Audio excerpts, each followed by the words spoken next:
Well, we know that people struggle the most with anxiety, depression, and loneliness this time of year. When we look at the biblical book of Psalm 102, it's a lament. It's someone crying out about them feeling forgotten. Dr. James Merritt joins me to talk about this chapter of the Bible, and it's something we can all relate to, isn't it? You know, it really is. I remember the loneliest I've ever felt in my life.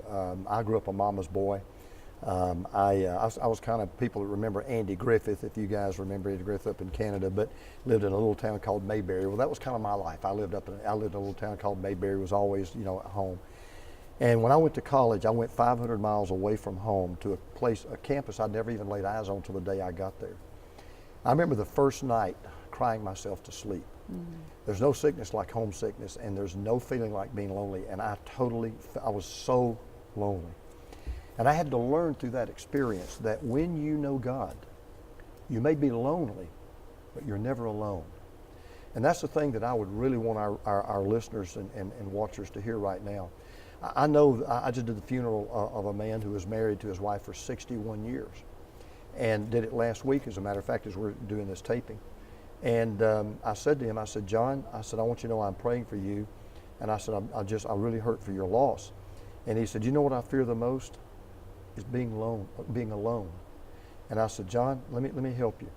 You're going to feel lonely, but you're not alone. You're never, ever alone.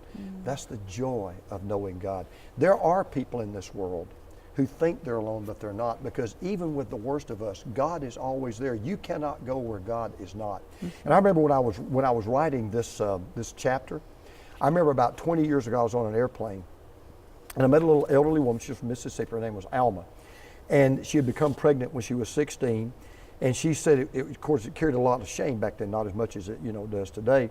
And she said when they found out she was pregnant, all of her friends deserted her, her parents' friends turned their back on her, and so forth.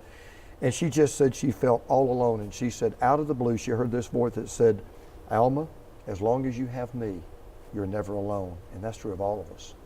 I think, for people who are recently widowed, like you said, that time at night is what they dread the most. And I think those lonely moments can help us press into God, to seek Him, to know that He is with us. And sometimes you gotta work a little bit to do that. Well, you unpack a lot of these lessons for living that we learn from the Psalms in your new book, 52 Weeks of the Psalms. And thanks for partnering with us to make it available. Well, and to all you lonely people out here, this chapter is just for you, as are so many others. And for your gift to the ministry, we would love to send you a copy. Thanks so much for that. If you want to get your copy of 52 Weeks of the Psalms, please give us a call at 1-800-265-3100. You can also go to crossroads.ca. We will send it out to you for your best ministry gift.